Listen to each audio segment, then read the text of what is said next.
So maybe you just install a screen protector on your Galaxy device and the touch, for some reason, maybe it's not responding quite well.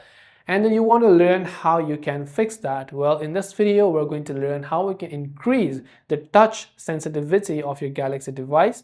So without any further ado or delay, let's get started with today's video. Increasing touch sensitivity on Galaxy S25 or the Ultra series is actually quite simple. Maybe because you have got a screen protector installed and it's not really quite responding well to your touches, you want to increase the sensitivity. Open up settings to achieve that. Then simply scroll and look for the option that says display and tap on it. Then under display, you can simply scroll down and look for the option touch sensitivity. It says increase the touch sensitivity of the screen for use with screen protectors.